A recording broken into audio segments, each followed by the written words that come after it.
Chapter 6 2012'ers. The Ancients and the Coming Chaos.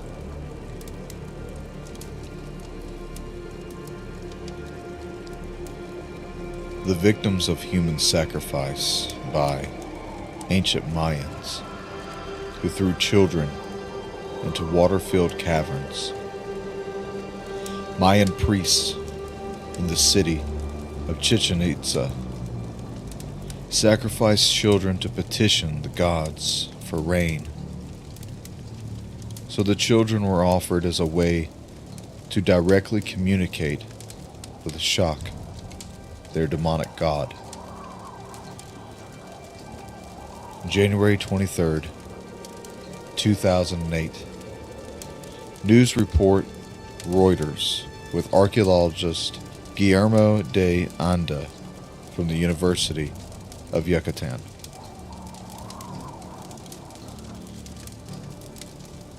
There is no doubt now. I have linked up with the Mayan power. I am explaining the Mayan power. That it covers the ancient key Mayan pyramids and temples like an invisible blanket. Page 215 to 216. Ted Owens in The PK Man.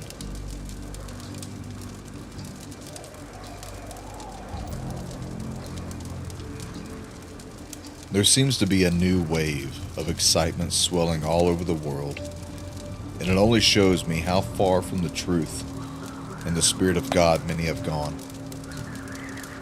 Many are now hailing the ancient Mayans as if they were a glorious group of spiritual masters. Many are going to the ancient temples and ruins of a people who have long been vanquished. Once again, like many, they seek spiritual presence, knowledge, and experience.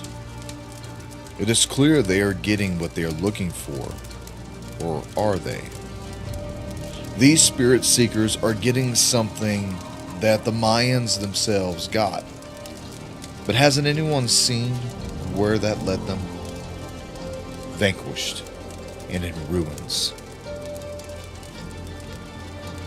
There's a reason for the ruins of the ancient Mayans. It seems their old civilization was wiped out, or somehow just disappeared. Many are seeking Mayan spirituality and want the prophecies that were left behind. So I have taken the time to listen to hours of talk shows, seen a number of 2012 promoting videos, movies, and bought a bunch of books so I could see what all the buzz is about. It seems there is a very deep spiritual presence among those Mayan ruins, and some very interesting spirit-guided writings declaring future events. The Mayan calendar and its calculations are predicting the end of human civilization. The Mayan researchers are saying the prophecies of these people declare the world will end in December 2012. At the writing of this book, we are just 3 years away. You can read books like The Supernatural Serpent of Light Beyond 2012, Maya Cosmogenesis 2012, The Mayan Prophecies, Toward 2012 Perspectives of the Next Age, or Daniel Pinchbeck Books 2012, The Return of Quetzalcoatl. And you will see some massive research and personal seeking has gone on. The 2012 prophecies of the Mayans are making a global impact. The sad issue, though, is the fact that most of these researchers and others haven't come to grips with who the old Mayans really were. The ancient Mayans were not a spiritually peace-loving, quiet people. They were a civilization who gave wide open doors to very powerful demon gods who led the people to massive drug use, usually for interaction with spirits or spirit vision, sexual ritual perversion of children, and a massive human sacrifice. The temples and ziggurats were not nice, peaceful cathedrals where contemplative prayers were issued, but the home of major demon gods who sought human possession and blood. Please make a note of this. Wherever you see the ancient temples, especially ziggurats, you can know that human heads have rolled and massive blood was shed.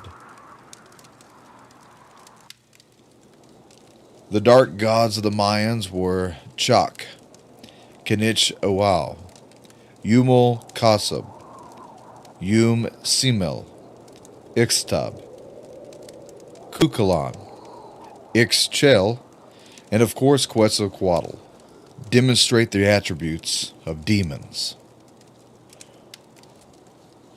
It may be that some of them were actually Nephilim, demon-human hybrids, who ruled and took advantage of the people. In biblical revelation, all of these would be demon gods, much like Baals or Bel, Marduk, and Moloch. Like demon gods of the Old Testament, the Mayan demon gods took from the people and gave, well, mostly took. From this dark atmosphere of demon gods, the Spirit-given revelation, writings, practices, and prophecy came. From these very dark powers comes the inspiration for what are now known as the 2012 Mayan prophecies.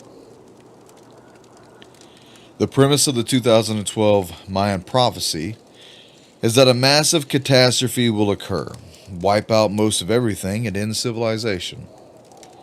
There are basically two streams to this thought. First, there are those who see that Mayan prophecy speaks of the end of human civilization totally. We are done, it's over, and there's nothing else.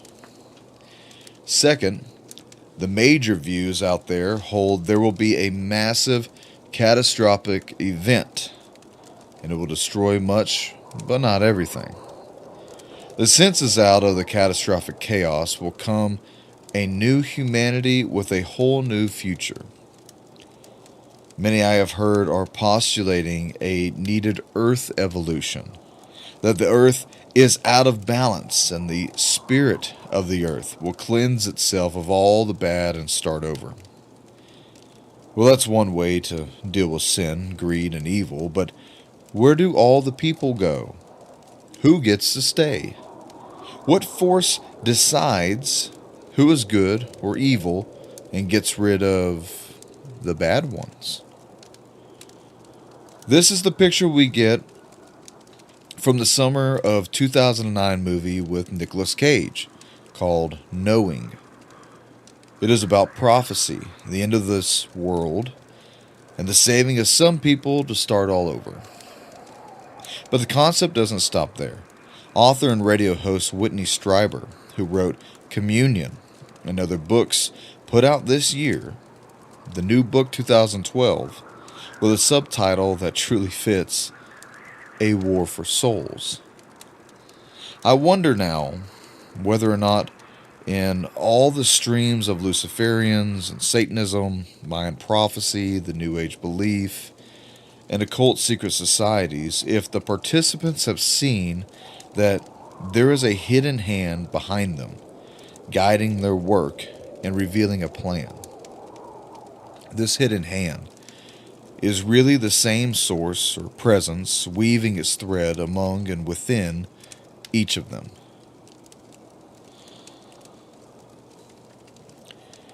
It would seem that among them, all the thread of thought is, the world is breaking down and a catastrophic world collapse is coming, but we believe and hope a new world is coming that will evolve humanity out of the dust of death and into an Aquarian age. If the ultimate message is the same with each of the above streams of spiritual belief, wouldn't that tell us it all comes from the same source? It's the source that is planning a massive chaos before a new world order. And that source has always been the dark, finite, demonic. Down in the jungle. This is not my story, but one which tells about a man called PK, Psychic Power Man. In his book, Jeffrey Mishlove, PhD, tells of a man named Ted Owens, who is some kind of a major psychic, a remote viewer, and alien abductee, and ultimately an enhanced human.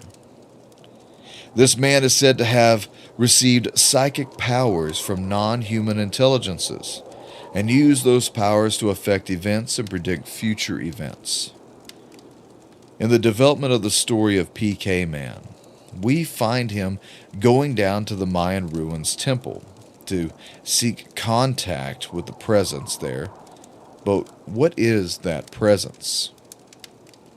PK Man, as Ted is called, goes to the ruins of the Mayan temple where he seeks the dark powers he is already in touch with and asks them to introduce him to the Mayan power. The story goes on to tell how PK Man does meet the dark god and sees it as a peaceful presence. Imagine that.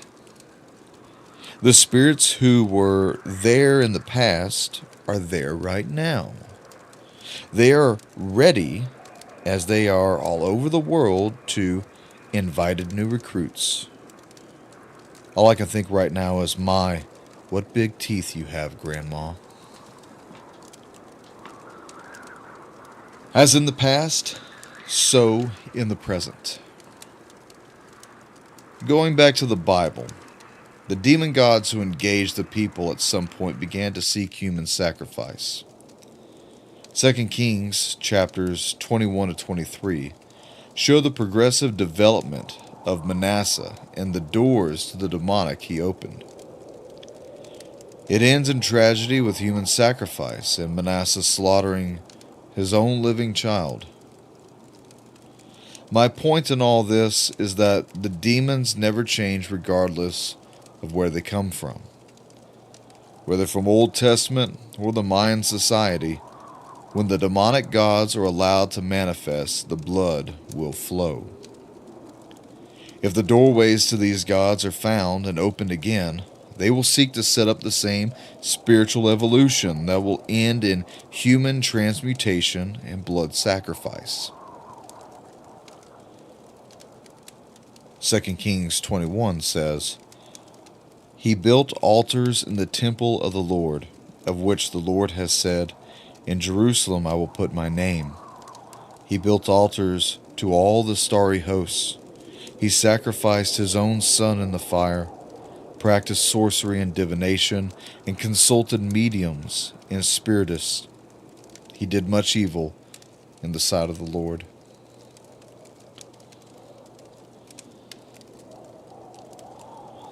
If you have ever dealt with a satanic chosen one and heard what they came through, you know quite well they are very versed in the details of human sacrifice. They know well how human torture, fear, and blood will bring the dark powers up and over. The how, why, and what of human blood is obscure to most, but is sought by the dark side, whether in the past or the present. You can also be sure it will be the staple of the future during the rise of Babylon. See Revelation 17 to 18. Innocent blood has and will be shed throughout the nation. 2 Kings 21 again. Shed so much blood that he filled Jerusalem, the nation, from one end to end. That was 2 Kings 21. All of what was true in Manasseh's day was true among the Mayan civilization. This is now the reality among the ancient Satanic Brotherhood. They have helped produce hundreds of thousands of demonically charged super soldiers by human blood ritual. Whether in the past or present, these demons will seek human sacrifice, and through it will come with powers, prophecies, and deep deception. Demon gods don't die.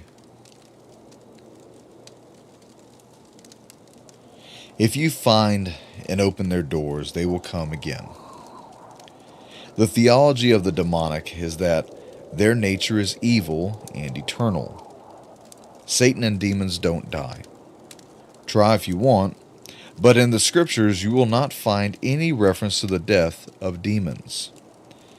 They can be cast out, see Mark chapter 5, sent to the abyss, a prison for very dark powers, or shut down, see 2 Kings 23. But they don't die.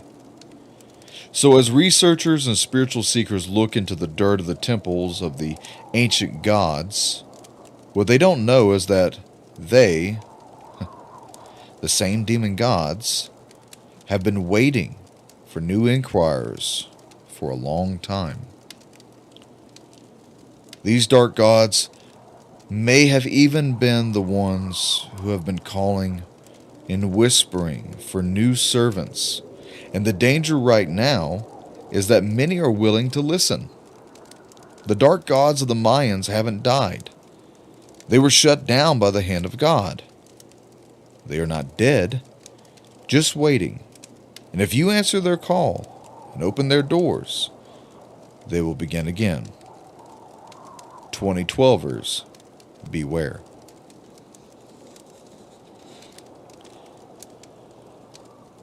Resurrection of the insurrection. So the demons don't die, and there is no resurrection for them per se. They can be shut down, cut off, and buried though. As in Josiah's day, see 2 Kings chapters 21 to 23, the goal was to shut all the doors by smashing the altars, crushing the idols, and destroying the symbols that were associated with the demon gods. They stopped Moloch, and the call to his followers to sacrifice their own children alive on altars to this dark god. He had to be crushed, and the doors through which Moloch came in that day were closed. This was done to close the door of interaction with them, but it didn't kill them. As we have said, the demon god was still there waiting and looking for someone to open the door again. Satanists and others who call on the dark powers and summon demons know you have to open the doors for them. They are also sure once you do, these dogs do come. They begin their transmuting work. At the Mayan temple and among its ruins, the demons and powerful territorial gods still remain, and they have waited for someone to release them again. It is very clear to me that those who are going down to the ancient temples taking spirit summoning drugs like ayahuasca, touching the demonized objects and reading the names of the old gods are resurrecting the insurrection, which was a God-hating rebellion. And this will lead to what it always does: human degradation and human blood. Dear reader, some doors should never be opened. Ever.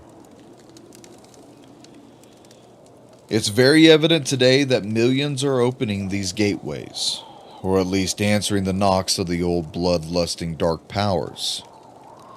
Please also realize that the biblical predictions of the unprecedented rise and manifestation of demonic powers in the last days correspond to the Spirit-inspired books that have been written. the hidden rituals that are done, the old and new gateways that have been opened or reopened, and the blood that is being shed, even if it hasn't been seen by the general public yet.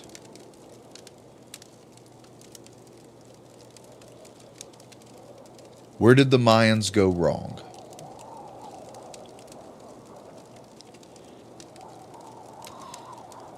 How does all of this start? It's similar to satanic recruiting. You get the person to come to light events, then to things darker, and finally to the heavy blood ritual. It's an incremental approach. It starts off small and then goes step by step in a darker direction. I have seen this approach begin with book authors. They have a supernatural experience. They feel led to go deeper. And then they feel guided to eventually write about it. The problem then is the doors they opened in their life are now opened up and unleashed to a larger audience.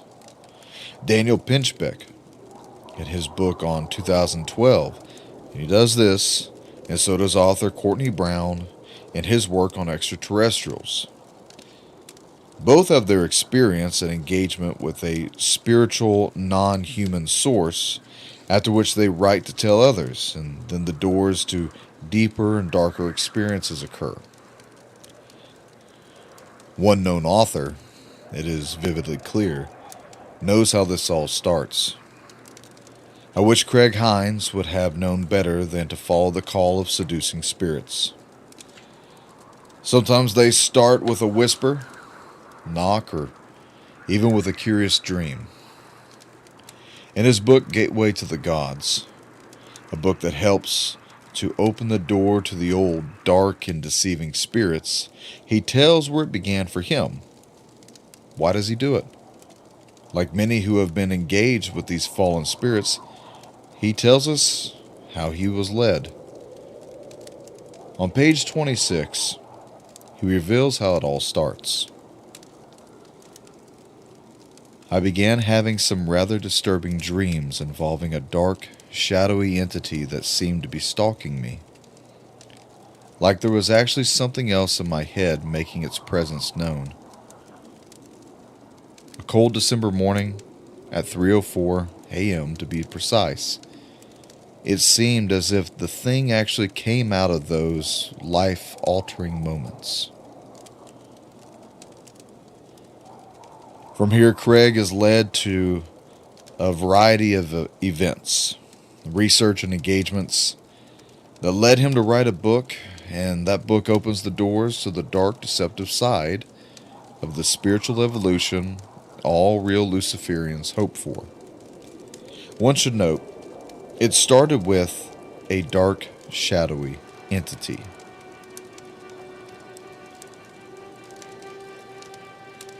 Bloody fields and the coming catastrophe. What happened to end Sodom and Gomorrah, the Mayans, or even the Nephilim degradation of Genesis 6 was the work of the living God himself. Someone has to stop the embrace of the demonic, human sacrificing, the perverted sexual damage, and bring in a real redemption that could change everything. The bloody fields of 2 Kings 21-22 were brought about by the dark spirits and fallen ones. These eternal, evil, non-human intelligences were and are viscerally active. They seek the corruption of humanity and broader doors to come through. They want possession, manifestation, and the ability to operate supernaturally in the affairs of humanity. When these doors are opened wide enough and long enough, the blood begins to flow, and the spiritually convinced, twisted minds of the followers will knowingly, willfully, and with devotion slaughter their children in horrific ways. This is what the demons themselves need and prescribe. So who do human sacrificing Satanists believe guided their ritual prescriptions? The designers of ancient rituals are the ones who sought the doorways so they could come to our side. It allows them to come up and over. They come through the door they crafted. Each ritual is a foot in the door of human interaction. The more rituals are done, the more human blood is shed, the wider the door and broader the grip the demonic demon gods will have on a person, group, and or an entire civilization. The Mayans were not taken over in one night. It took years, just like with the Nazi ritual ovens, and so it will be with globalism. Finally, could this be another wave of spiritual teaching that will build the critical mass, feeling, and or acceptance of a coming horrific bloodshed? Will the world say that such a chaos is needed to cleanse this old world so a new one could come?